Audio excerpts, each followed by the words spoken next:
സംസ്ഥാനത്ത് 6 മാസത്തിനുള്ളിൽ ഭക്ഷ്യസുരക്ഷാ നിയമം നടപ്പിലാക്കാൻ മന്ത്രിസഭായോഗത്തിന്റെ തീരുമാനം. 5 മാസത്തിനുള്ളിൽ പുതിയ റേഷൻ കാർഡുകളുടെ വിതരണം പൂർത്തിയാക്കും. തെരുവുനായ്ക്കളുടെ കടിയേറ്റ് മരിച്ച സിലുവമ്മയുടെ കുടുംബത്തിന് 5 ലക്ഷം രൂപ നഷ്ടപരിഹാരം നൽകാനും മന്ത്രിസഭായോഗം തീരുമാനിച്ചു.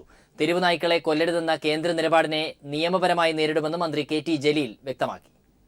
ജൂൺ മാസം മുതൽ കേന്ദ്രത്തിൽ നിന്നും സംസ്ഥാനത്തിന് ലഭിക്കേണ്ട അധിക അരിവിഹിതം റദ്ദാക്കിയ പശ്ചാത്തലത്തിലാണ് 6 മാസത്തിനുള്ളിൽ ഭക്ഷ്യസുരക്ഷാ നിയമം നടപ്പിലാക്കാനായി മന്ത്രിസഭായോഗം തീരുമാനിച്ചത്.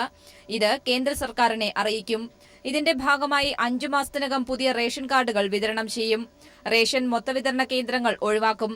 പകരം താലൂക്ക് ബ്ലോക്ക് അടിസ്ഥാനത്തിൽ റേഷൻ സംഭരണ കേന്ദ്രങ്ങൾ ആരംഭിക്കാനും മന്ത്രിസഭായോഗം തീരുമാനിച്ചു.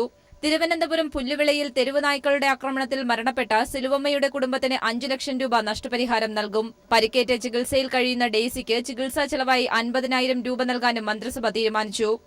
ആക്രമണകാരികളായ തെരുവുനായ്ക്കളെ കൊല്ലാനുള്ള സംസ്ഥാന തീരുമാനത്തിനെതിരെ കേന്ദ്രം വന്ന സാഹചര്യത്തിൽ നിയമപരമായി ഇതിൽ മുന്നോട്ടു പോകുമെന്ന് മന്ത്രി KT ജലീൽ വ്യക്തമാക്കി. നിയമപരമായിട്ട് നമുക്ക് കാര്യങ്ങൾ മുന്നോട്ട് കൊണ്ടുപോകാൻ വേണ്ടി കഴിയുള്ളൂ.